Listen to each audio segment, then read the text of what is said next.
Ladies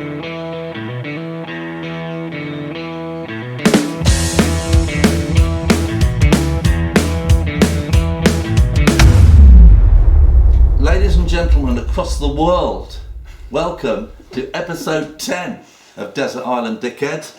You heard it, episode 10. They said it couldn't be done, but it has. And to celebrate our 10th episode, we have our first female guest. Yeah, at Who last. is this woman? Ooh. Well, Kate Duffy, a local face in Leytonstone, I think it's fair to say, and a music lover extraordinaire. Extraordinaire. And good friend of Black Scar. Yes. Lovely. Okay, should we Over to crack you. on with the first question then? Why not? That's what we're here for. So, Kate, can you tell us a bit about your earliest musical memory?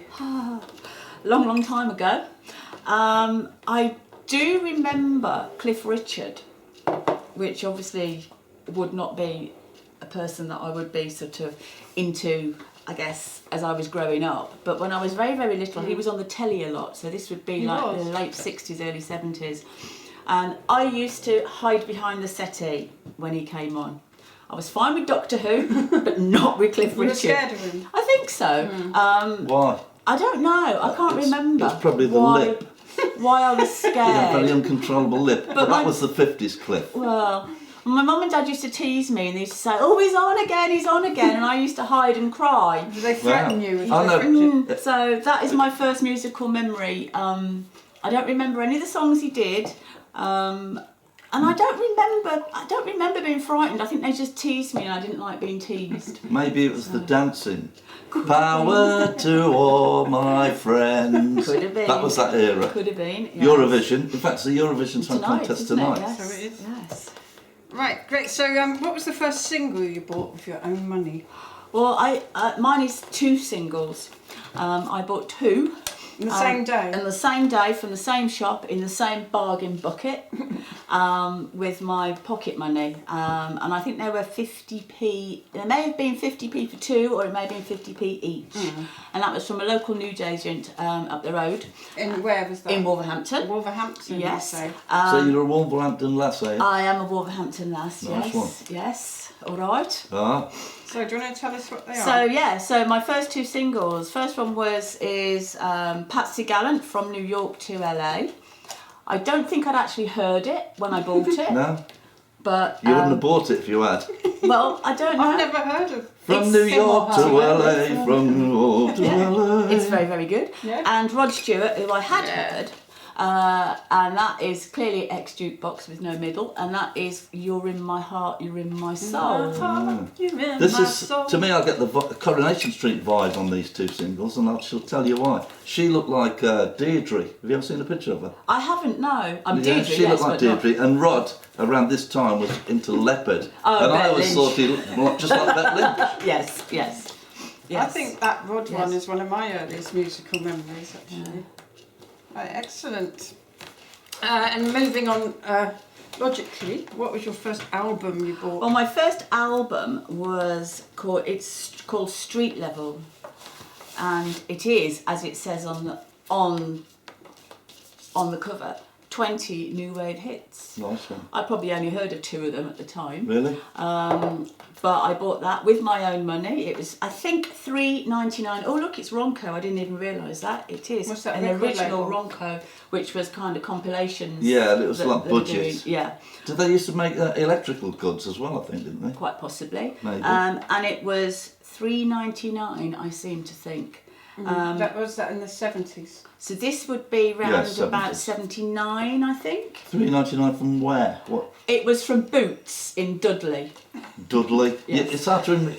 Can you believe Boots used to sell records? No, and I can't remember that. Yeah, Yeah. I can. Woolworths as well. Can I have a look? Yeah. Because I already love most of the names on the front, but Ian Jury, Boomtown Rats. There are a few Strangers. strange ones on there that I'm not quite sure. Why they're called New Wave. Yeah. Yeah. Sex Pistols. Yeah. But is that Blondie on the back? I don't think so. I think that is just a person. Right. But what I did do with it was I was having Smash Hits at this time, and Smash Hits used to print all the lyrics, if everybody would know. And I cut the lyrics out and stuck Oh them God, that's so good. on the inner So sleeve. funny. For every single track. Pretty much, yes. Yeah. I love smash hits. Yes. So much. I did have a collection which I've a couple of years ago, sold. Are they worth anything? Because They were. I'm cleaning out all my vinyl and everything because I've got far too much stuff, and I've come across about half a dozen copies of smash hits. If they're in really I good nearly condition. binned them, and I thought, No, I eBayed them, and I think the most I got for them was about 12 quid a go on some of them. what, for one? Yeah, Wow. first Madonna interview, that sort of thing. It's funny, these compilation albums, they'll always throw up something that you think, why is this on here? Yeah. For instance, A Walk in the Park, Yes, the Nick Straker Bandit. Yeah. Who's that? Yeah. But there's some real classics lyrically here, like Nigel. We're only making plans for Nigel. I didn't see XTC on. Yeah, Oh, they're there they on the are. front, Yeah. yeah. And Yeah. of course, Of course. Reasons to be Cheerful. One of the greatest lyrics. Yeah. Lyricists. Nice one. Ian Jury. That's a brilliant first album. Careful, Johnny, because the lyrics are. Let's take to it. Let's take to it. So, all that sellotape that's clearly. It's the scourge of the 60s and 70s. Yeah, it is. I've just and found, it's marked everything. I found the ticket of the first ever gig I went to, which was T-Rex, and I'd covered it all in sellotape to protect it. Now I can't even work out what it is barely. If only you'd Just known this then brown what blotch. you know now. Well, why weren't we warned? Oh dear, it's not going very well, is it? Should we put it aside and We shouldn't It's have. fine. do it later? It's fine. She's done it. While you're doing that, Yeah, you it's can be in. thinking about your first live show. Oh God, again, another long time ago. First live show. Oh, can you just put that? The lyrics to Something's Falling In. I might need those later when I'm singing along. Yes. Not really. It was Orchestral Manoeuvres in the Dark, OMD. which was a band I liked. They weren't like in my top 10, but it was an opportunity to go to see them at Birmingham Odeon, Yeah. which was a brilliant venue. You been there? I have, yes. And it happened to be on my birthday in 1983, so it was my 16th birthday, and I went with a couple of friends. Maybe that's why you went, because it was your birthday. Quite possibly. And I think in the first book of my tickets, which is underneath I love this so that much. one. Can I just show the Yeah, audience? This is what you call organised and true love of your music. Ticket books. It's a marvellous thing. You might have, oh look, the Rolling Stones. I saw them on that tour. You might as well explain your ticket. Explain it. Oh your God. ticket job.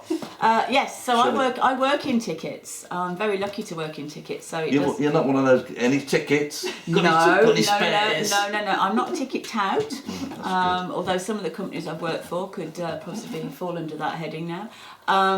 But yeah, so I do tickets for events and box offices, and recently, well, most recently, you'll see me at What's Cooking. Yes. I do the door and What's Cooking. I'm going to be there on the 28th doing the door. And a marvellous job you do. So making sure that people pay the right money and don't try and get away with a cheap ticket. So that's What's Cooking in Leytonstone. Yeah.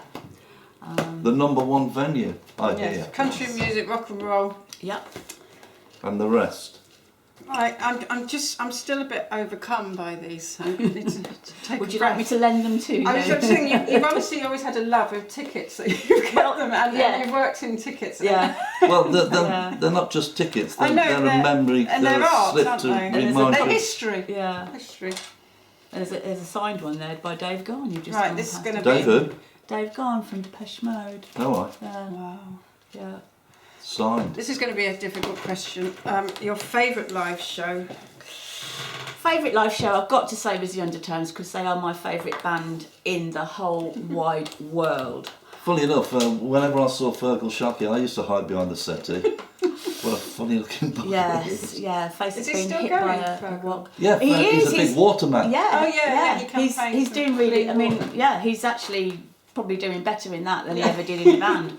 I was a bit scared of, not scared of him. Well, But when he was on Top of the Pops, I did think, a lovely voice. I loved his songs and his voice. Yeah. Well, I mean, do you think he looks a bit like a fish? I think he looks like a place, although his name is Sharkey. So yeah, he could look. So there's a lovely contradiction fella, there. I guess. Yeah. But yeah, he's doing great work for trying to clean up the waterways and the rivers in this country. He is. Yes. Yeah. Anyway, the Undertones, So- your first show. No, favourite Favourite live show. show. Yeah, because they are my favourite band ever, and I only actually got to see them once with Feargal, which was. It was a Sin of Pride, which was the last album they did, which wasn't particularly good in my What was opinion. the venue? That would have been at Birmingham Odeon as well. So why didn't he not stay with them for long? They split up that year. They split up actually just as the day that I was going into my I think it was my English Lit O-level. Oh. My friend delightedly told me at Did the you top fail? of the road, the Undertones just split up. So I was, yeah, Or I did. you do? Oh, do you think it has something to do with it? Your grief? No, it had more to do with the fact I hadn't read the books and didn't like the teacher, and I did get a U. You're too busy listening to you. But well, compilation possibly, albums. yes. Yeah, so they split in 1983, and then it was a while before any of them did anything. He came back with the Maria McGee song, A Good Heart. Oh. And then he did... Did he not write that? No, she did. He didn't do any of the writing for the Undertones either. Who's the other famous one in the Undertones? John O'Neill, No. I meant another one. The only one that I know. Mickey Bradley. No. It's another one. You Are you thinking of the don't wrong know band? any- It might be the wrong band, sorry. Yeah. carry Was there on. any brothers in that band? Yes. I The, wasn't the familiar. O'Neill They passed brothers. me by, the Undertones. Oh, okay. I considered them punk. I mean, would you call them punk? They probably were to start with, but when you actually look at them, you think, no, they weren't. It's like, people were affronted by the Beatles' haircuts, and when you look at them, you think, how ridiculous.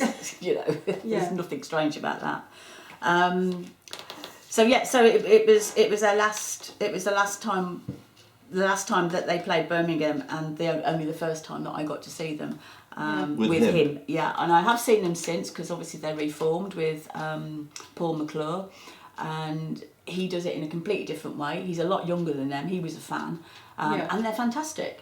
Oh, good. And I've seen them So probably about 3 times. since. Feargal Sharkey's never been tempted to come out of retirement. He just walked away and that was it. Yeah, I think. I admire that. I don't think he actually walked away. I think it was quite acrimonious. Hot off the press. Yes, I think. So, yeah. You heard it here first. Yes. Really? What, they couldn't... They got rid of him? Yes. Wow.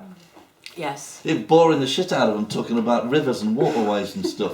He might not have even got into that. And then. how he was always Yeah. the only one asked to appear in Anglers Weekly. Right. Who would you have liked to have seen live, but you didn't? I would look. New question, Johnny. Uh, Is this a debut question? Oh, okay. You're the debut Oh, I'm not right, sure if it is, answerer. but there you Oh, go. Okay. I haven't been focused. I would love to have seen the Clash. Oh. Now, I was too young when they were really happening. Yeah. But they were always in, because I used to read the NME and Sounds and all of that, and even Smash Hits to a certain extent. So many of the bands that I liked at the time would mention the Clash. They were obviously the biggest influence for a lot of these bands. And then I did hear some of the music. I did have a poster of them on my door, but I didn't really know who they were at the time. And I did like Tommy Gunn whenever that came out. I remember that, liking that. And I like Complete Control. But it was many years later that I did actually properly get into them. One of my mates was a huge Clash fan, a bit older than me, so he was actually there at the time. He went to the Rock Against Racism gig in South Princess- London. Was it Alice in Newham. Oh, that was the first one. I can't remember now. And so then I started to get into them properly, and obviously they'd split up. Yeah. And I saw Joe Strummer a few times, and he started off with, I think it was the Joe Strummer and the Mescaleros, and he did a couple of solo like? ones. Well, they were great. It was great, and he did do some of the Clash stuff. I mean, you're gonna have to, really, when you've done that, got that repertoire. Oh yeah. That. Oh my God. That's me and Joe. I didn't see that. Ah. And that was at that. So the photograph is actually at an in-store at HMV. It was before I didn't work at HMV then, and so it was one of his solo albums. And I remember it was, oh my god, I've forgotten his name. who died, didn't he, recently? The Jamaican guy that used to do all the record producing. Don Letts? Yes. Well, he's dead, is he? I think so. Really? Oh, Not maybe another not.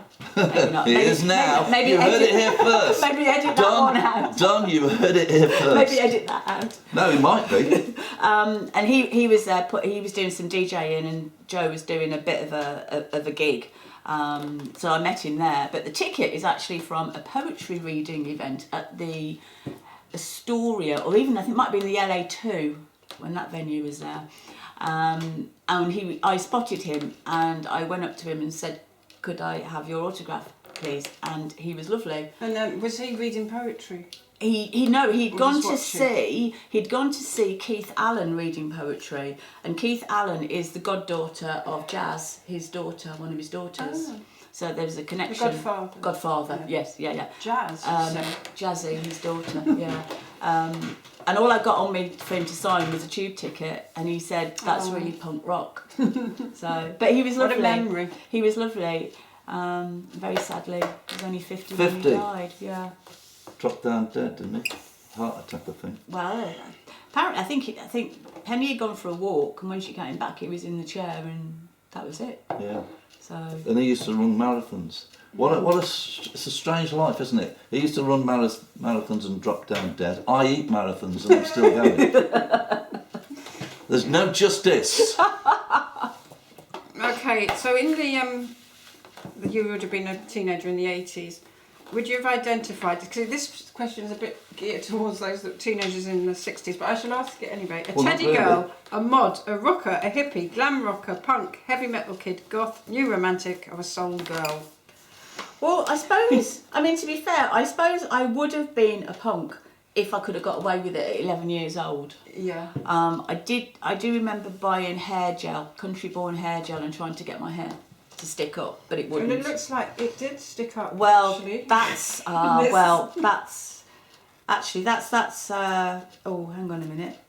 So that's probably me. Well, that's me as a goth. So that's probably as I got a bit older. That's the 80s. Yeah, that's very 80s goth, yeah, isn't so it? that's sort of like maybe, I don't know, 85. You look very like me when in that year, probably. Except I had a bit less hair. I wasn't quite as so it was all crimped and sprayed with hairspray, and then back combed.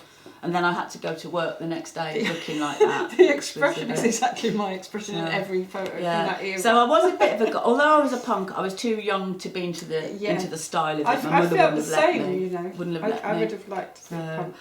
But then I did discover sort of... It was rock music, but it was glam. It was glam rock, the music I was into. And we used to go to a club in Birmingham, Edwards No. 8. It's a great photo. And that's when spandex was the thing. You were very cool. I mean, you still are. Well, thank you, but...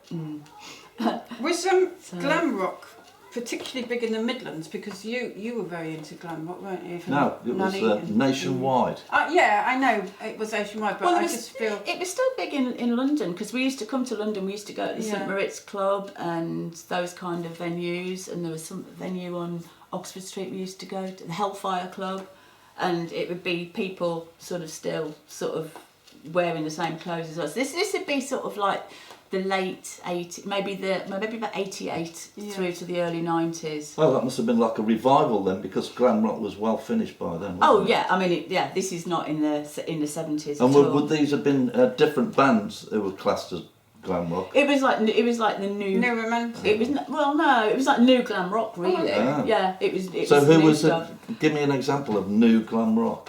Well, the bands like a lot of the American bands. So you'd have the LA Guns, Faster Pussycat, Smash Gladys, and then oh yes, yeah, and then the English bands Tiger Tails, Dogs D'Amour, Brooklyn Dogs, Gunfire Dance. I haven't heard of any of them. Dogs D'Amour I've heard of.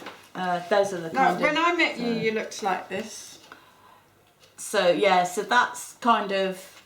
My friend used to say that I had a style of Lower East Side, New York Lower East Side, which I think was a little bit over the top. I don't think they're that stylish. And that Lower East Side. I mean, I was dressed up then because that was an old event at work where we had to come as a rock star, and I was Joan Jett, which is why it says rock and roll on the t-shirt. So yeah. That is wonderful. I think it's time for a break. Oh yeah, well spotted. We're just going to stop for a quick break. We'll be back in a minute.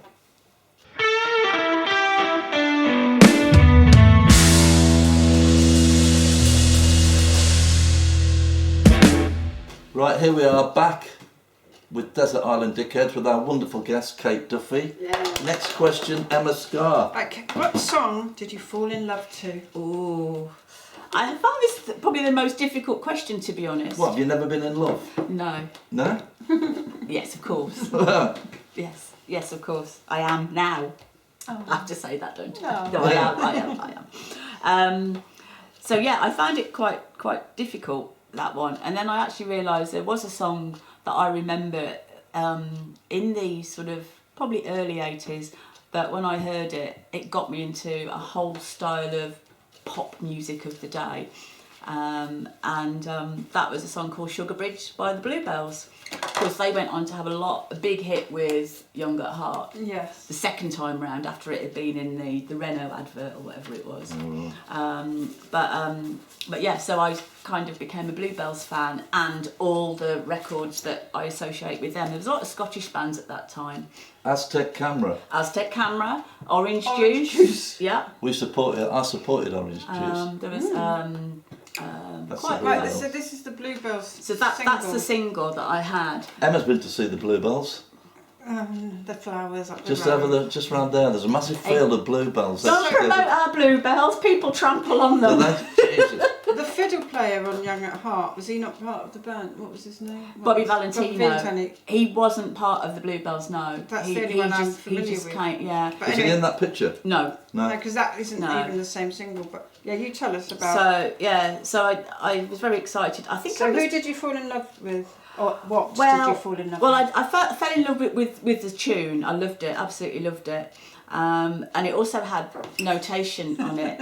And I had my little Casio 30, I think they were called, like a mini little keyboard. And I used to play along to that with it constantly. Can I have a look? And I couldn't get it just couldn't get it to sound quite the same. So I ended up writing to the Bluebells, as you do, and said that I was a fan and I loved the record and everything. But I was a bit concerned that my synth playing wasn't correct. And the drummer, David McCluskey, who's someone who I still know to this day. So you got the letter here that you wrote. He wrote me this this is letter. what he wrote. Yeah, and he told me that. Oh gosh, I can't quite read it. But he said that the notation of the single cover is nonsense. It was originally written correctly, but by the time it was printed for the sleeve, it had drastically changed. Well, sorry to be about that. So your synth, it's not your synth playing. That is bad, which How I thought lovely was lovely. that he wrote Yeah. a handwritten note. Yeah. Sorry to be a nerd, a music nerd, but it's got on the B's. It's got sharp signs next to it. B sharp. That's just to see. No one would put B sharp. Yeah. It's nonsense. I agree yeah, with him. Yeah. But what a privilege to have this letter.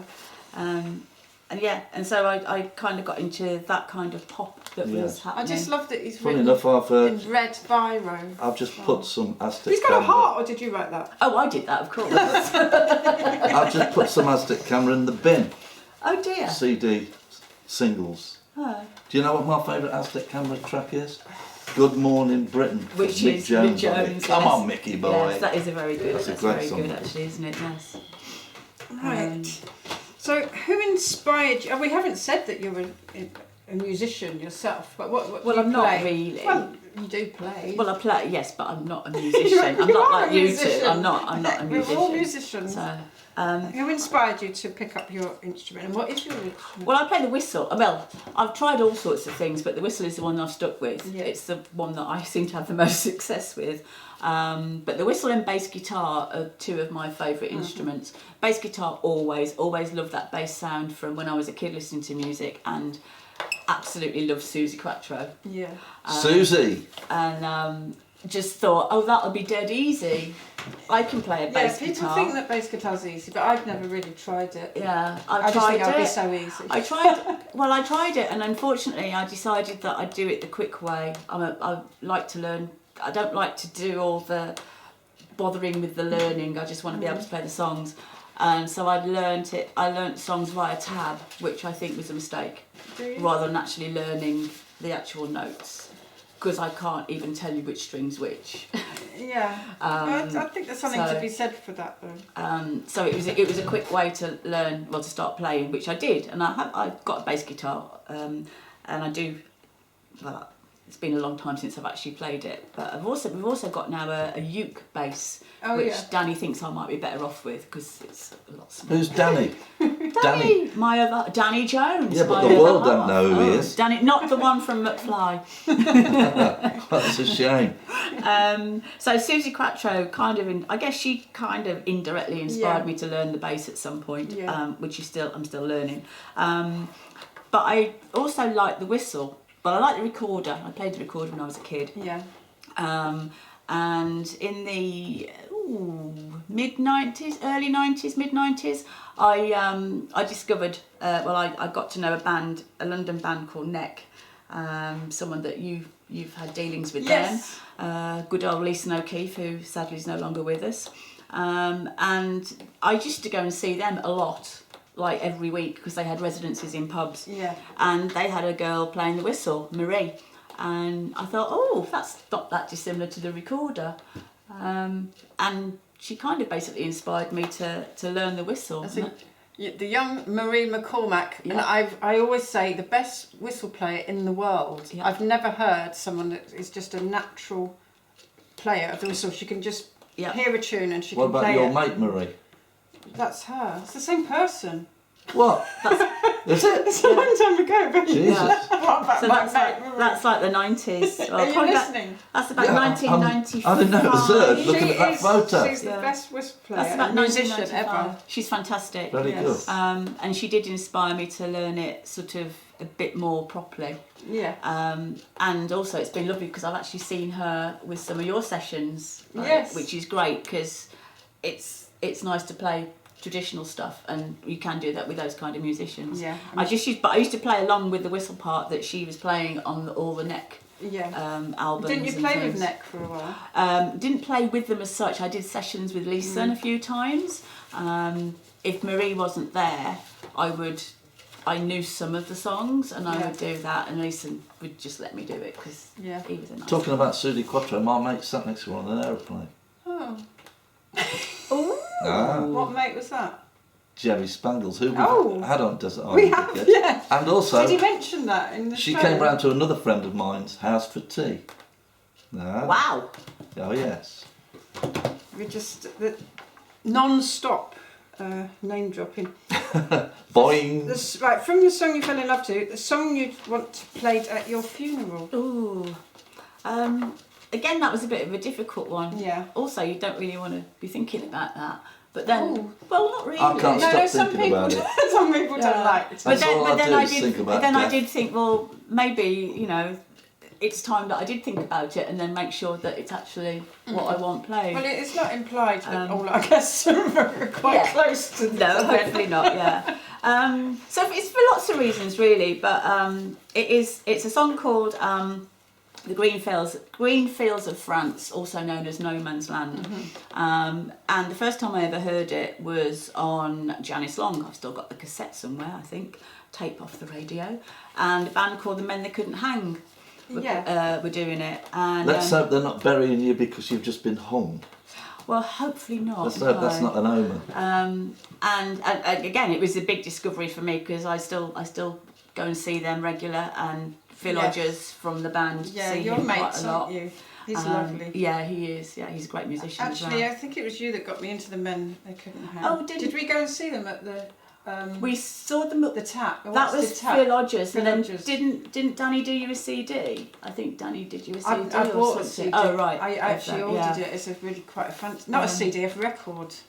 But that's interesting because it's a brilliant album as well. I probably first heard that song by the Pogues, but I have heard Eric Bogle, who wrote it. I have heard him a few times play it live because I used to go and see him as a teenager in Finsbury Park, a pub called the George Roby. Oh, right, the George. Oh, wow. Do you remember the George Roby? I do. Yes. Yeah, I love Eric Bogle's songs, but I don't know if I ever knew that the Men They Couldn't Hang played the song. So that was the first song that I heard by them, and I absolutely love it. And I mean, it's amazing. It is. It's really evocative as well, and it's quite amazing to think that it was kind of written in the 70s, wasn't it? It wasn't. You think it was written just after First World War, but it wasn't. Yeah. So yeah, I really do love that, and there's also quite a nice bit of whistle in it as well. There is. So. And to put it in context, that's the narrator. He's walking in a graveyard, and he sees an old young soldier's grave, and he's wondering. William McBride. Wondering what happened to him. Yeah. Yeah, wonderful song. Let's move on. Oh, I need to turn the page because I'm not going to remember, am I? To your proudest musical moment. Well, you know all about that, don't you, Emma? So yeah, last year. My God, it's just gone a year, hasn't it? Attending a songwriting course to support my friend Emma. Nothing more, nothing less. That's what I wanted to do, and I ended up writing a song. Which actually turned out quite well. It's brilliant. And so that really, and performing it, and I performed it after the 2 days or 3 days we did the course. Yeah. With Simon Stanley Ward, who very kindly helped me with the tune. Well, kind of wrote the tune for me. No. Well, sort of. He just said he reassured you. Yes. Very good. Yeah. And then. Danny transposed it for me because it wasn't quite in the right key for my voice. And also I wanted to put a whistle part in it. Yes. So it's kind of ran away with itself in a bit. It then quickly became a finished version. We had Riemann doing the old mandolin on it, and Danny did the guitar for it. And I did it at our summer Leytonstone's Folk Summer Festival last year. Yeah. First time I ever played it live, which was amazing. And did you enjoy playing it live? Yes, it was a bit nervous. And then I since did it. I did it at our Christmas festival, and I've recently played it twice in Ibiza at the Costa Festival just a couple of weeks ago. Excellent. It's and never it went too down late very well. to start writing songs. One of the girls that I met there said, "Oh, that it sent shivers down her spine." Oh. Lovely bit of feedback. So the song's all about Kate's ancestry. It's all true, all the names. They're all true. No poetic licence whatsoever. No. Well done for that. Now we're going to move on to some artwork. Your favourite album artwork. So a local band, pretty much. To the Midlands, certainly. Dogs D'Amour. Who I really, really love. But Tyler, the lead singer, he used to do all the artwork, and that's one that I grabbed this morning. A graveyard of empty bottles. I've never heard of them, but I love this artwork. What's his name? Tyler what? I think it's just Tyler. It was of the era where, they just had first names. It's Tyla as well. I had a bit. Oh, I can't find it now. I gave it all to Yeah, you. I you like that did. it says on the front, he gave Jesus tattoos, took the devil's soul, got the angels drunk, gave them the gutter for a home. What have you done with that? I don't know. But it's showing them ones. Okay. So yeah. And you're an artist yourself, I see. Well, the Dogs D'Amour, I just love that style. And you said earlier on, it's slightly manga. It is slightly, isn't it? Even though that probably wasn't a thing then. Slightly what? It's a Japanese art form that's fashionable. Yeah. Kids, But they did quite a lot of. All of their albums, all of their songs had those kind of Can you sleeves. show them? There's a couple that I Very did good. over the years. Very good. Probably dated somewhere. 19. Can't read it. What it says. That's brilliant. And one actually this one I actually got. There was a brilliant little shop in Wolverhampton called Trisha's Vintage, and it was where all the goths went, and then all the rockers went because she changed the fashion for the and it was great. You could get the old biker jackets for like £5. And her husband, whose name is Giorgio, who used to be in a 1960s band. I forget the name of the band now. That's probably not very clever, is it? But I'd forget the name of the band. It wasn't Joey and the Pacemakers, but he was in a band like that. And he was an artist And he used to do these screen printing. I had a James Dean T-shirt and things like that. And I asked him, could he print one of my designs on the back of my leather jacket, and he did. And have we got the design? that one was the, oh, it was this that's one. the design, yeah. And have you still got said leather jacket? I do have. It doesn't fit. Oh, It's very tight, unfortunately. So yeah, it won't the zip curse of up. us all. Why is it that Yeah. clothes from They shrink. they shrink Yeah. for some unknown reason? Yeah, yeah. So yeah, that is. So that my favourite artwork is pretty much Dogston or all the stuff that they did. I've got most of that. So what sort of band were they? Well, they were kind of like glam rock, really. Yeah. I suppose I should Lots be of able to see that scarves, from lots there, of from scarves and things like from the that. hats. In the hats, yeah, yeah. But was it more heavy metalish then? No, definitely not metal. No. Right. Favourite all-time band? I think you've already mentioned it, but do mention it again. Well, that's the Undertones. The Undertones. Yes. Yeah, 11 years old when I spotted them in Smash Hits. There was an interview and I liked them before I even heard any songs of theirs. And I think I'd missed Teenage Kicks and I'd missed Get Over You. It might have been when Jimmy came out. They were doing the interview at that point, or that had just happened. So I actually went back retrospectively, collected all the singles. I've got the gatefold Teenage Kicks on Good Vibrations, which is. Are you able to say what you liked about them? I just loved the whole sort of music. I'd not heard any music like that. It was the first time I'd heard that sort of stuff. It wasn't pop. It wasn't the stuff that all the other kids were listening to at school. It was different. I got ridiculed for it at school. But you were strong. Well, yeah. And look at her bedroom wall at the time. Oh, it was a bit of a shrine. 1982. The shrine. Yeah. Is that a picture of you and is that Feargal? That's Feargal. Are you snogging in there? It was a kiss. Was it? He Kissing didn't Feargal implant some Sharkey. tadpoles into you, did he? I don't think so. Me No, you and didn't give Feargal, birth to a load of 1983. goldfish later. Yeah. All photos from that era have they're square with these. Yeah. these, Good old curved. tree prints. Send off for, yeah. Yeah, that's when I met him at Beacon Radio, which is a local station in Wolverhampton, and I said to my friend at school, it was the Easter holidays, and I said, we've got to get there early, I want to meet him. My dad's friend had heard on the radio they were coming for an interview, and we all got to, it was like 10 o'clock in the morning we were there on Easter holidays. She wasn't very happy about that. And we got there and we waited, and they turned up at 2 o'clock and nobody else did. Yeah. So yeah, we were there for about 5 hours. Oh my god. No wonder she wasn't. And I took 2 albums, which they both signed, Mickey Bradley and Feargal Sharkey, and I took some photographs. How lovely. Yeah. Beautiful. So, your favourite all-time artist as opposed to band? That again was a little bit of an odd one. I was like, oh, don't know about that. But what I've chosen is somebody who's fairly recent to me. It's a guy called Michael McGoldrick, and he is a whistle player, and he's incredibly good. And flute. He does the flute as well. So I first heard him, but I didn't realise it was him, on a Mark Knopfler album for a film called Cal, which is one of my all-time favourite films, with Helen Mirren and John Lynch, set in Belfast in the late 70s.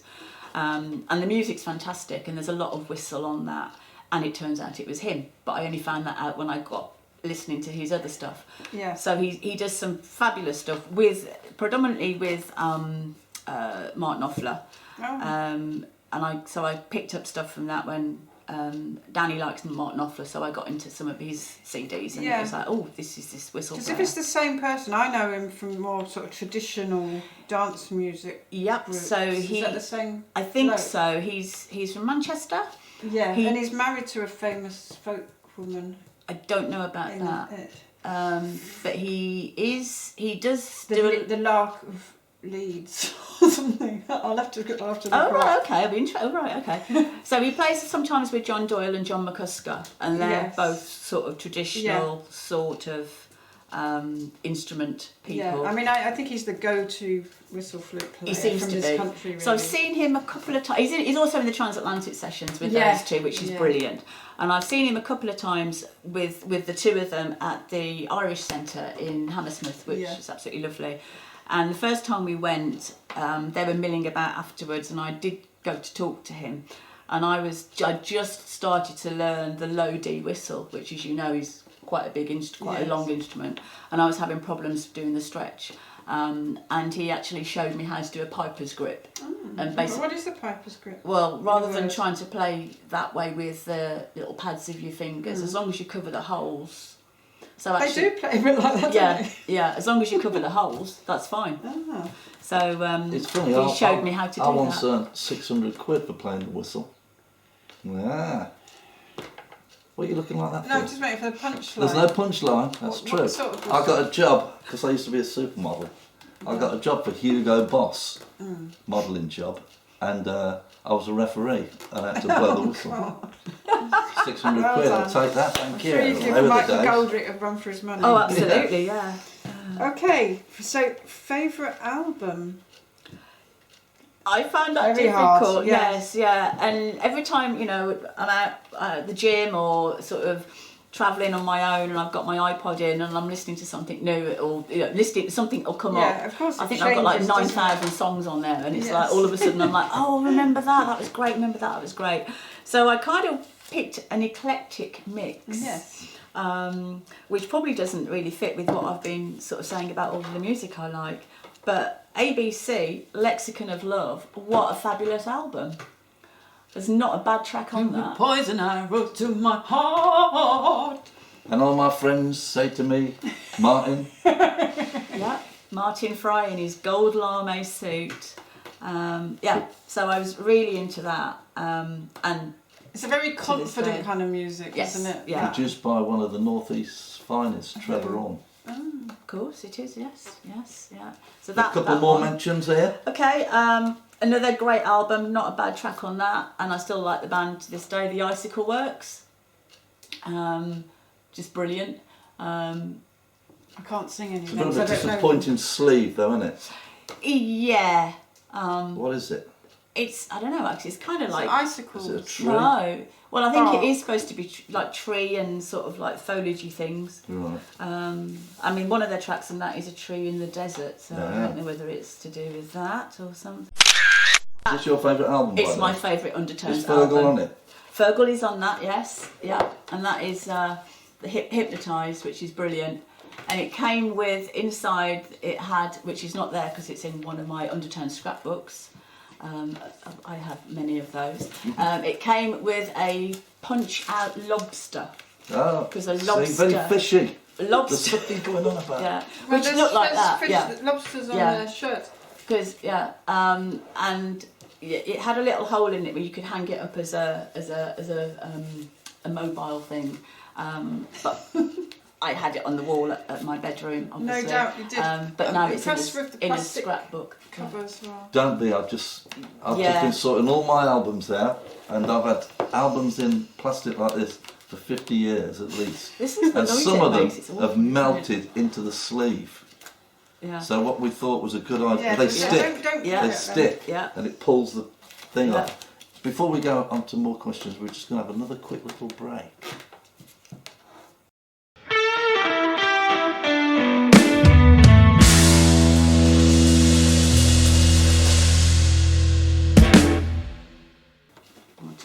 Part 3. Reasons to be cheerful, part 3. Welcome back to Desert Island Dickheads. Here's the bit of artwork that the Dogston Moor artwork that I really like. Couldn't find it earlier because I was sat on it. So no way anybody was going to find that there. You can just see Under the that cloud. love that went into that drawing of you as a lass. Well done. Right, what's our next question? Come on, Quizmaster. Our favourite song. Oh, that's even harder than favourite album. Favourite song. That is my favourite Oh, song. not hard for you then. No, absolutely not. I mean, it is the Undertones, but Tell us about this song. it's just, well, it's got a great bass line for a start. It's not. It was a little bit of a different shift when this came out. It's the only single that's. It's not on any album. It was a standalone single. I think it got to sort of like in the early 30s, maybe something like the early 30s in the charts. It didn't do very well, but I absolutely loved it. And they didn't know story is that they didn't know what to put on the sleeve of it. On their previous, if you're familiar with the Undertones, on their previous sleeves there's like a picture of Feargal Sharkey for Jimmy holding up a cup. There's the train for Get Over You. There's all sorts of different other like proper nice little sort of like pictures that they've got on the sleeves. For that they couldn't think. So Surf 4024 is actually the name, is the record number, and they were on Sire Records. And that is the... Okay, well it's quite memorable, isn't it? Yeah, Looking. yeah, because they were How signed does it go? to Sire. It starts off putting with you on the the spot. doom doom doom. Da da da da da da da da da da. I'm gonna have to So listen it's to that again. yeah, Is it, it's you got my really number? good. It's not You you got my you number. got my You got my number, why don't you Don't use use it? it. Yeah. You've got, if you wanna have someone. I thought it was. Yeah, that's the one. Yeah. Excellent. So, I'm sure you have. Have you brought any precious bits of memorabilia? Yes, just a few. What, that can top the Joe Strummer photo? Well, probably not actually, but I mean, yeah, I did bring some random I've stuff. got quite a pile here. I mean, I don't know whether you want to. It's my Jason Ringenberg. Jason Ringenberg, I saw him with you at What's Cooking when he was still Yeah. at the Chic Walk. Yeah. To Kate, keep rocking the bass. Yeah. Jason Ringenberg. Farmer Jason, I took the kids when they were little to see Farmer Jason, his alter ego. I did Brilliant. have some odd ones here that are non-music, but they might be worth a mention. 1978, Peter Tomlinson. If anybody comes from Birmingham, he was the ATV presenter and also an early presenter of Tiswas. Wow. And Compost Corner. absolutely. That says that's Rusty Egan. I've heard from the that band name. Yeah, Visage. was she a chef? Oh, okay. That's she's on morning TV. Yeah, she's a TV chef, I think. That's Eric Sykes. Ooh, Oh, I. look at that, Yeah. that scrap of paper. Met him at the theatre because again, I used to go. Not only did I get gig tickets, I used to go to theatres for free as well. Oh. Can't remember. Unistubs. Wow. Ticket related because it's Stubbs. The Yeah. strongest man in the world. Oh, Yeah, Jeff Jeff Cage. Jeffrey Capes, Cape yeah. sadly recently died. Alex Higgins. I liked Alex Higgins. Because he was a bad boy of He snooker, was, wasn't he? yeah, and he used to do exhibition matches, and that's a ticket when he played my Uncle Dennis many years ago. And Uncle Dennis got him to sign the ticket, and for years and years I thought Alex had put All My Love, Kate, Oh, even that's what though I it was a thought it said. different colour pen and different writing. And Oh, he just yeah. got, yeah. So, yeah, that's a bit. But these are probably two of my very treasured memorabilia. When I was in the Undertones fan club, of course I was. There you go, giving my name and address there. You could write to a band member with some questions, or Yeah. with a question, and as you can probably see here, I just kept writing more and more How old are questions. you? When was your birthday? Where do you live? Who are your brothers and sisters? What's your girlfriend's name? What are you going to go and kill her? How many instruments can you play? Well, that's quite a nice question. Yeah, and then he Feargal, it was obviously to Feargal, he then wrote back. So that is something that I've held on to for many, many years. Isn't that lovely? Um, Did he answer? He's 22 years old, so young. August the 13th. yeah. That's lovely, isn't it? I'm glad that we don't get What's this one? fan letters that we have to write back to. Well, this one is, oh my gosh, from the realms of 1980. January the 1st, 1980, I wrote to John Peel about the Undertones. And I asked him similar questions. I think the Feargal one was after that. Yes, that would be a later date. So I asked him if he knew where... Danny Jones is calling. Where they live. He'll have to wait. He'll have to wait, won't he? Yes. Yeah, where they lived. And there was a story that apparently one of the Undertones' fathers, when he met him, said, "Thank you very much, Mr. Peel, for supporting my son's band, and we watch you every time you're on TV." Of course, obviously John Peel was on Radio 1. So I asked who it was, and he said he couldn't remember, but he thinks it was Billy's, but I don't remember. So he answered my two questions. See, Feargal is married. Oh. Yeah. Yeah. What was your question that he made him I say can't that? read You must, my glasses. Did you ask? Some magazines said they're going to split up. Oh, Yeah. Is that the band or The band, yeah, girlfriend? no, the band, yeah, yeah. Feargal is married now, and the band may be Signing to CBS, yeah, which they didn't. I like the way you've typed it over an old-fashioned typewriter. I had a little you put a lot of effort. a into it. petite typewriter, which actually Danny's dad has to this day. He uses it. Oh. Um, P.S. I think you're the best DJ on radio. yeah, You Thanks. said that. I Yeah. said, yeah. As a PS, I mean, you know. I can't yeah. tell you much. Sorry, I can't tell you more. Oh. John Peel. So yeah, that's That's because you John asked for all Peel. their addresses. Oh, of wasn't course, it? yes, Put absolutely, in yes. their phone number. Yeah. But he did give you his address and phone number, I'll Beautiful. take it. No, he never. No, he I didn't. can't believe that I sort of still went don't- over my head, all that John Peel scandal. Yes. He became a little bit of a, well, I'll call it, he became very BBC. Oh. And you know, they had a stage in Glastonbury named John after him, Peel and stage. they got rid of that name. So I don't know what he was up to. Anyway, any more bits of precious memorabilia? But then we have to move on to the very last question, sadly. By the way, before we do the last question, Emma, can you just go? I forgot to do the. Can you get the bell?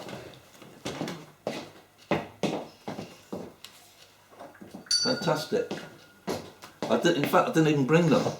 We'd normally get our guests to read out the terms and conditions at the start of the show, which I know a lot of viewers really look forward to that part. So I'll quickly do it. Don't forget to subscribe to the channel, leave a comment, give it a thumbs up, and ring the notification bell.